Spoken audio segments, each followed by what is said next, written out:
Welcome and hello, everyone. I'm Pat. And I'm Jesse. It's really lovely to have you settling in with us for today's deep dive. Today, we're going to embark on a really quite profound journey, actually. We're exploring a topic that quietly, but, well, powerfully shapes so many of our lives. Hmm. It's about the lasting impact of our earliest relationships, particularly with our mothers. We're Mm. talking about something often called the mother wound. That's right. And our mission for this deep dive really is to take a whole stack of compelling sources. We've got personal stories people shared online, some really in-depth psychological research, and sort of distill them down. Yeah. Find the most important nuggets for you. We want to help you really get what the mother wound means, how it kind of subtly shows up day to day, and crucially, how we can, gently but effectively navigate its influence to foster healing, really, and maybe break those generational patterns that can feel so tricky. We'll take our time with it, like unfolding a story, making sure we share the key insights without, just throwing too much information at you all at once. Okay, so let's start right there. Let's clarify this term. When we talk about the mother wound, Mm. what exactly are we referring to? Like, what is it at its core? Yeah, that's a great question, and it's a concept that really resonates with so many people, I think. The mother wound, it's not like a formal clinical diagnosis you'd find in a book, Right. but it powerfully describes this profound emotional pain. Yeah. It basically stems from a child's relationship with their mother. Often it's rooted in feelings like abandonment, maybe deep criticism, or even this unacknowledged guilt that can get passed down Hmm. through the maternal line, through generations. Sometimes a mother might be physically present, like right there in the room, Yeah. but just emotionally unavailable. And that creates this deep disconnect that echoes through her children's lives, often, well into their adulthood. And it's not always about those really big, dramatic, obvious events, right? It Yeah. can be much more subtle. What does that look like in, like, everyday life for people? You're absolutely right. Yeah, it manifests in so many nuanced ways. Think about like a mother saying, maybe dismissively, "Stop. Don't tell me. I don't want to know how your dad hurt you." Oof. Yeah. Hmm. Or perhaps treating her child almost like a personal therapist, burdening them with adult problems. Right. We've seen examples from the sources where a mother constantly criticizes her own body in front of her child, maybe even says something really hurtful, like, "Having you kids ruined my body." Wow. There's also the quiet but pretty devastating act of gaslighting, telling a child, "You're just looking for things to be upset about," when they're actually trying to express real hurt. Mm-hmm. These are like small cuts, but they add up over time. Those are incredibly vivid, yeah. Yeah. And relatable, sadly. What other kinds of experiences, maybe even more extreme ones, contribute to this kind of wound? Well, the sources show a really wide spectrum, and some are truly heartbreaking. It could involve using religion to shame a teenager about their body or, sexuality, Okay. or physical acts like slapping a teen, or even pinning an 11-year-old to the floor when what they needed was comfort. Oh, my gosh. Sometimes it's a mother telling other family members her child has a mental illness they were never actually diagnosed with. Then there are the more like subtle forms of emotional cutoff, Uh-huh. like using the silent treatment so often that a child grows up thinking ignoring people is just like normal conflict resolution, Oh, or making a child feel their feelings were fundamentally wrong if they didn't match the mother's emotions. hmm. More extreme examples. A mother choosing an abusive partner over the child, like every single time. Right. Or even leaving a child and a baby alone in a freezing cold parking lot. It can even show up financially paying for some siblings' college but not others, or forcing a child to keep seeing someone who is touching them inappropriately even after the child reported it. It highlights the sheer breadth of experiences that can feed into this wound. It's truly eye-opening, the range of it. Yeah. So, okay, with these very real, sometimes painful examples in mind, how do psychologists start to make sense of this, these profound maternal influences? Like, what frameworks help us understand why these experiences cut so deep? Yeah, and that's where looking at some of the psychological theories can be really helpful. It gives us perspective. So from a Jungian angle, for example, the mother plays this really critical role in how a child's personality develops, especially for daughters. Okay. The mother is seen as the very first template for relationships. We often project this almost archetypal, like, God-like image onto her. Hmm. Our earliest experiences with her subtly shape what we come to expect in all our relationships, really, for the rest of our lives, unless we actively do what Jung called shadow work. Shadow work. Okay, that's a fascinating term, but maybe a bit abstract. Can you explain a little more about this shadow and why it's so important here? Absolutely. Yeah, let's break it down. Think of your shadow as the unconscious part of your personality. It's the stuff that, for whatever reason, you've kind of pushed down or rejected. Right. The bits you maybe don't want to admit are part of you. Hmm. On the flip side, your persona is the version of yourself you show the world, the mask you wear, essentially. Okay. Now, here's the interesting bit. A daughter might really identify with her mother's persona, how she acts, what she values, or she might completely reject it. But, and this is key, the mother also has her own shadow, parts of herself she's rejected. Ah, okay. And as kids, we're really intuitive. We pick up on these hidden parts. So if we reject our mother's persona, that rejected role, ironically, can slip into our own shadow. Yeah. Leading us to unconsciously act out the very patterns we thought we were avoiding.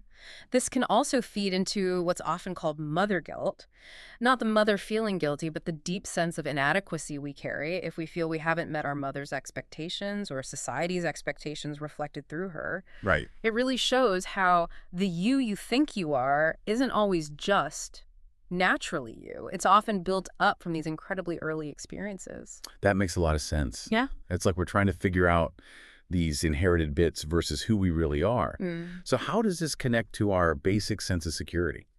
How we form bonds with everyone else? This takes us right into Bowlby's attachment theory. Heard of that? Yeah. And the idea of the internal working models. Likely. Yeah. So Bowlby suggested that our earliest emotional bonds, usually with our primary caregiver, often the mother, are absolutely critical, not just for comfort, but for survival and emotional development. These bonds form a kind of mental blueprint, or like a personal operating system. It guides how we understand ourselves, other people, the world.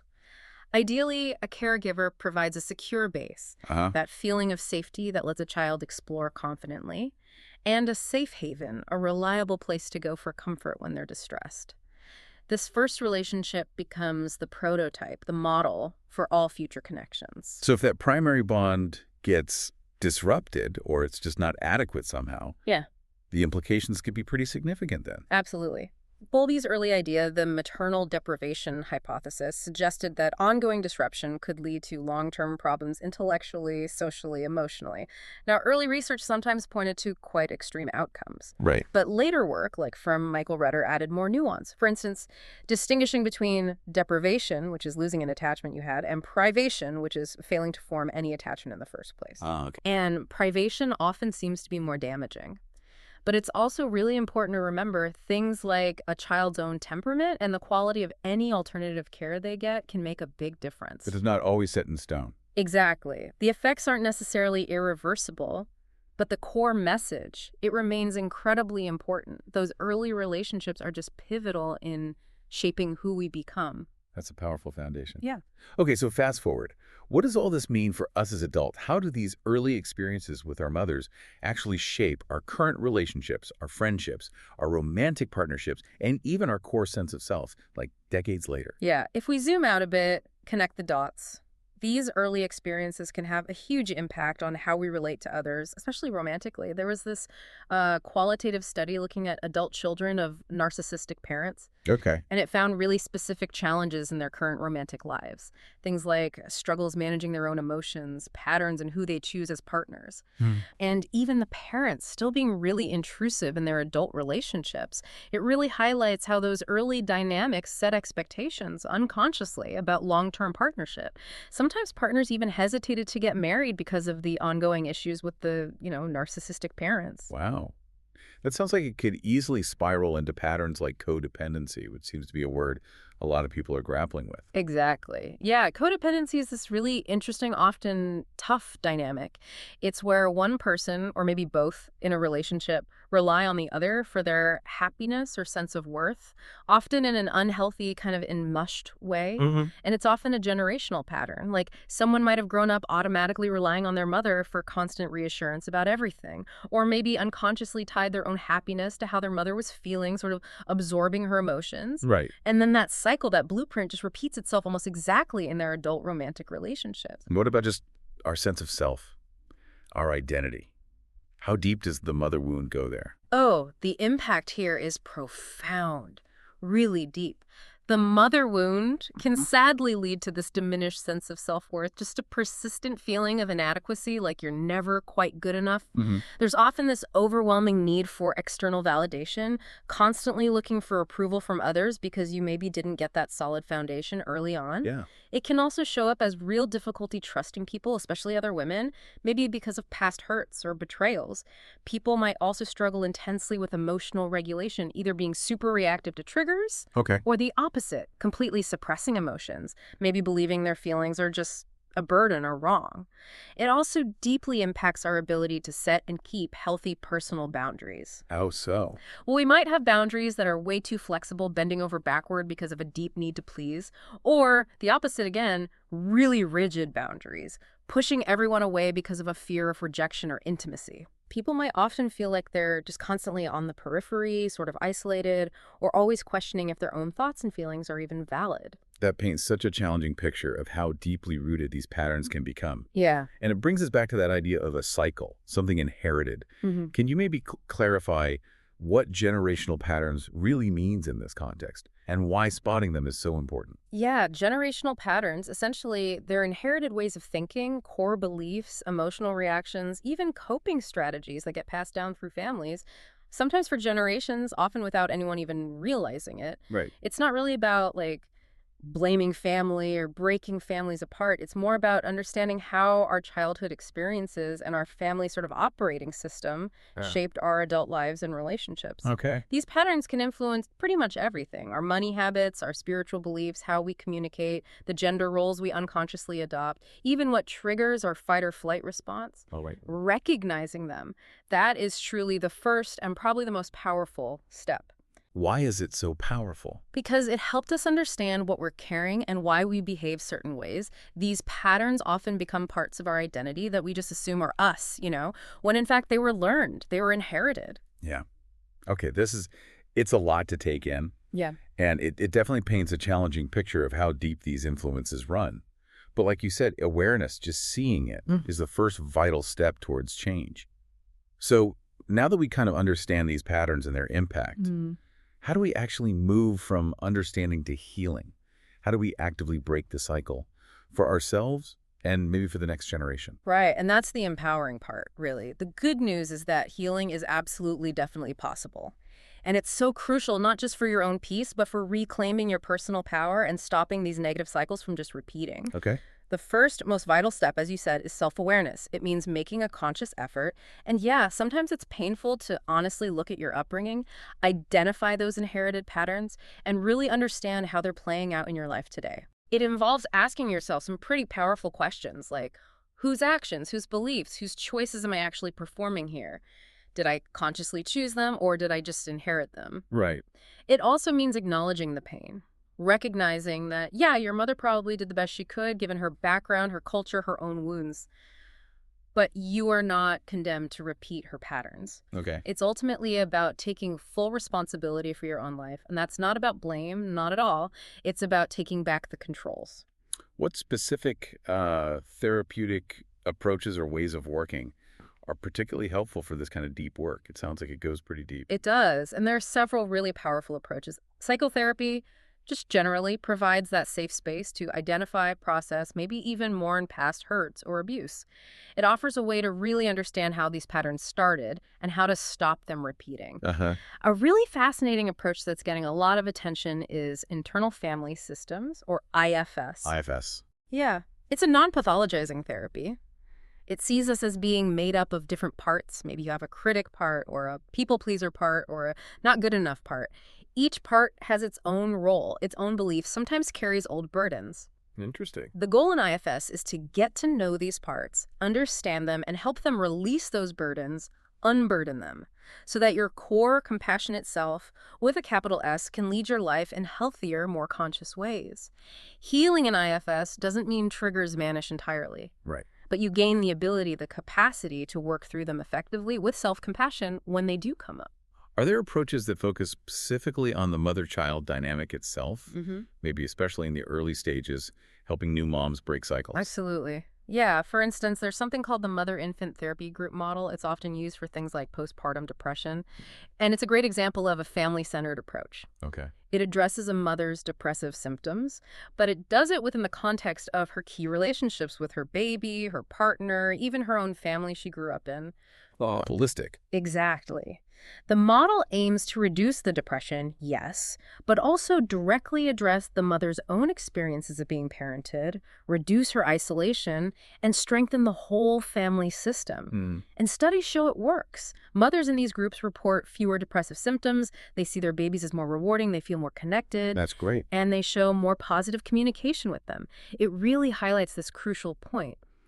Often, we need to treat the relationships, not just the individual symptoms in a vacuum. That makes sense.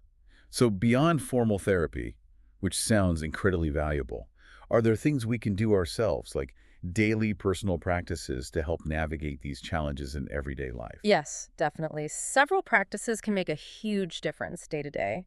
Mindfulness is incredibly powerful. It's simply the practice of being present, being aware of your thoughts, your feelings, your body sensations, without judging them.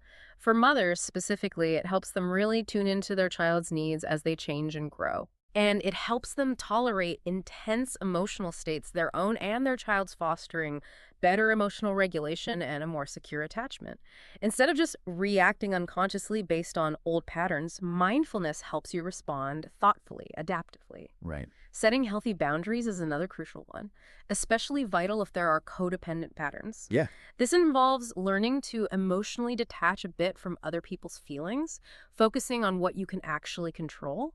It's about recognizing it's not just okay, but actually necessary to stand up for yourself sometimes. That's hard but important. It really is. And building strong emotional support networks, partners, trusted friends, mentors that provides vital emotional backup. And finally, just basic self-care. Prioritizing your own well-being, whether it's exercise, journaling, time in nature, connecting with supportive people. It builds self-esteem and constantly reminds you that you are fundamentally worthy of love and care. Wow. It really sounds like true freedom, true liberation comes from having the courage to actually face these deep patterns, Yeah. look them in the eye, and then consciously choose a different path. That's exactly it. That's the heart of it. When you consciously do the work to break generational patterns, you build profound self-awareness. You develop real compassion for yourself and actually often for your family too, and you start forging new core beliefs. Beliefs that fundamentally transform your behavior and all your relationships. This courageous process lets you step away from those unconscious reactions rooted in shame or blame or old pain and move towards this conscious presence. One of patience, genuine curiosity, confidence, and love, like Jung suggested. Until you make the unconscious conscious, it just runs your life on autopilot. Right. True free will emerges when you integrate your shadow, when you understand these hidden parts, and then make decisions based not on those early imprints, but on genuine, empowered choice. It's about recognizing that your mother, like all of us, really did the best she could with what she had with her own conditioning. Yeah. And understanding that frees you from needing to blame. And most importantly, it empowers you to build a life that you are truly proud of, a life you're proud to live, and maybe proud to pass on. What an incredibly insightful and I think profoundly meaningful deep dive today. Yeah. We've really explored some intricate layers of the mother wound, how deeply it can shape us, our lives, our relationships, but also the powerful, hopeful pathways that are available for healing, for self-liberation, really. Yeah, absolutely. We truly hope this conversation has offered you not just information, but maybe some of those aha moments, or perhaps just a sense of validation for your own experiences, whatever they may be. And maybe just to leave you with a thought for the week. What's one small, maybe gentle step you could take today? Just to acknowledge an inherited pattern in your own life, or maybe to nurture a part of yourself that feels like it might need some healing. That's a great question to sit with. Thank you so much for joining us for this deep dive, everyone. We truly hope it resonated with you and offered some valuable insights. Yes, and if you found value in our conversation today, we would be so grateful if you'd consider subscribing, perhaps liking this, and maybe sharing this deep dive with someone you think might need to hear it. Yeah. And please do leave us a comment too. We'd genuinely love to hear your thoughts and be part of this ongoing conversation with you. We look forward to having you back for our next deep dive. Goodbye for now, and take good care.